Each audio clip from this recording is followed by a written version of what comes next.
mereka mau keluar. Gue harus ngapain ya? Berdulu aja kali. Lihat sikon.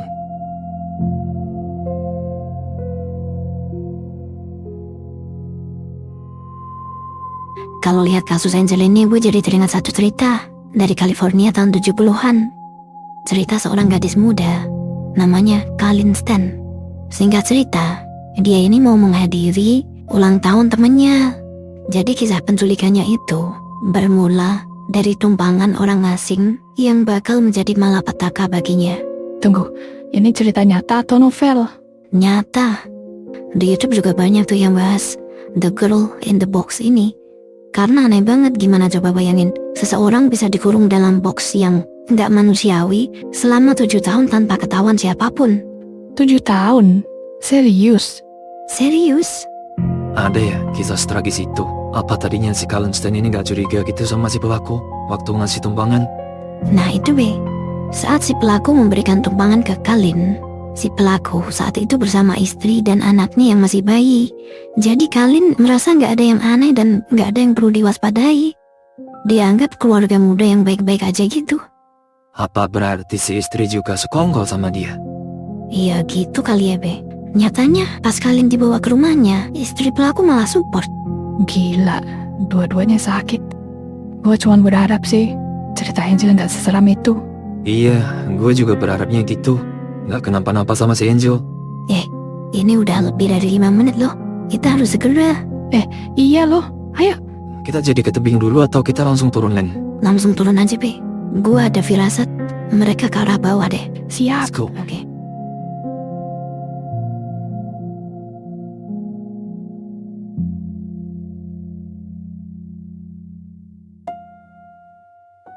Aku masih heran, kenapa kamu gak takut sama sekali?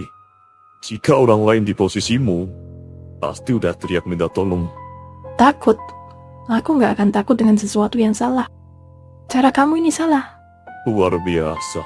Tapi kamu gak takut sayang, kalau aku ngajak kamu terjun ke jurang? Masih aja pakai ancaman.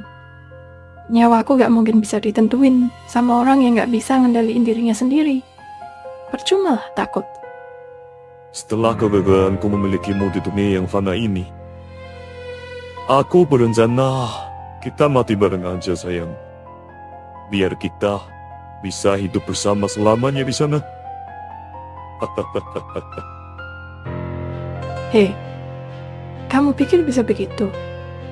Kalau di dunia ini kita nggak bersama, mustahil di alam sana bakal bersama. Kamu nggak pernah denger ya Nabi Muhammad pernah bilang kalau orang itu kelak akan dikumpulkan bersama orang yang dicintainya. Sedangkan sikap perilakumu kayak gini, kamu ini bakal jadi orang yang paling aku benci. Jadi mustahil ya untuk bersama. Jangan hayal. Udah aku bilang tadi, berubah jadi lebih baik adalah pilihan yang paling tepat. Selagi kamu masih bisa bernafas, cobalah, masa depan masih bisa berubah. Belum terlambat.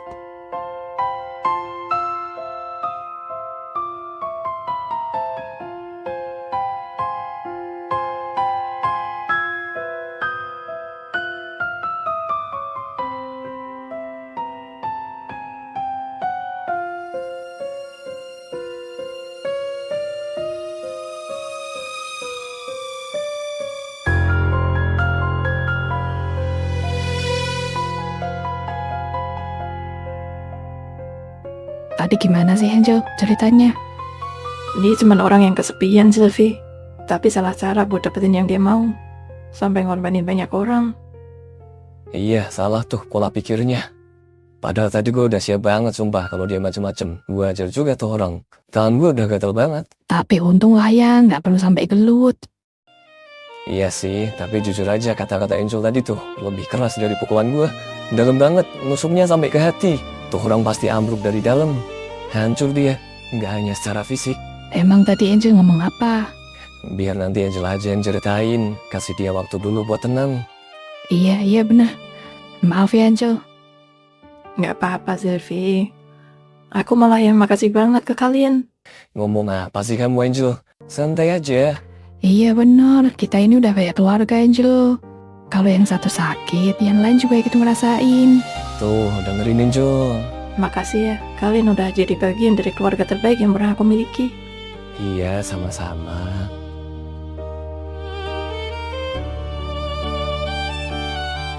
Harusnya tadi jangan kamu tahan, Yan.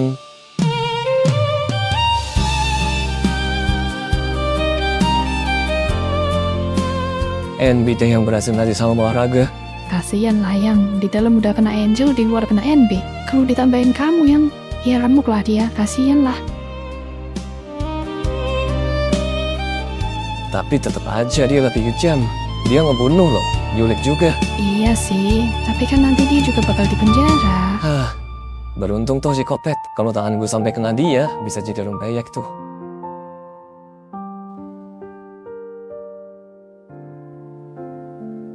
Tadi gua kira kita udah telat, Len.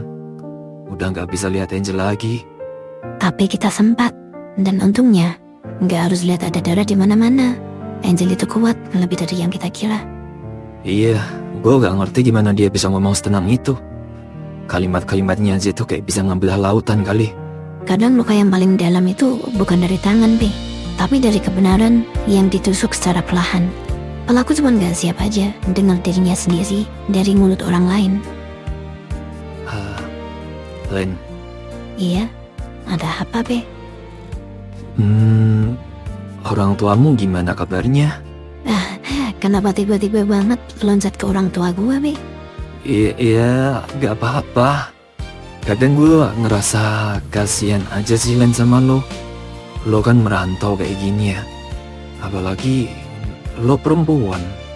Ya khawatir aja gitu. Makasih ya udah khawatir. Orang tua gue baik-baik aja kok. Masih dijodohin sama si Martin. Ibu gue sih terserah apa kata gue ya, Be. Tapi Tapi apa, Len? ayah gue, Be. Karena beliau deket sama orang tua Martin juga, jadinya mereka seperti udah klop gitu. Oh, Kenapa, Be?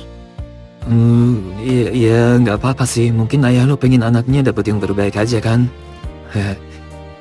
Tapi terbaik versi ayah gue belum tentu juga sih terbaik buat gue. Maksudnya? Ya kadang orang tua itu mikirnya baik cuman soal aman, mapan, dan terlihat baik. Padahal kadang yang kita butuhkan itu cuman seseorang yang bisa bikin kita tenang. Tenang ya. Kan si Martin uangnya banyak tuh. Kayak gitu bisa bikin tenang ya. Ya nggak selalu dengan uang, Be. Tapi makasih ya, Be. Makasih buat apa? Ya makasih aja. Karena lo dan teman-teman lo mau jadi temen gua. Kenapa ngomong gitu sih, Len? Kan kita satu tim. Tim ya. Iya dong, tim yang kadang suka nyari masalah bareng. Kok nyari masalah sih, Be? Iyalah, masa nyari solusi dulu, baru nyari masalah. Iya, boleh-boleh. Atur aja.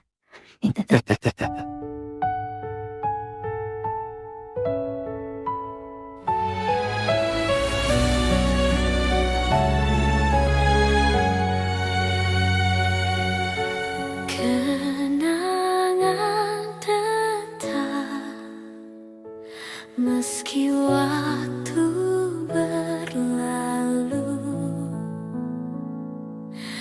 bayangan hilang tak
tetap sama.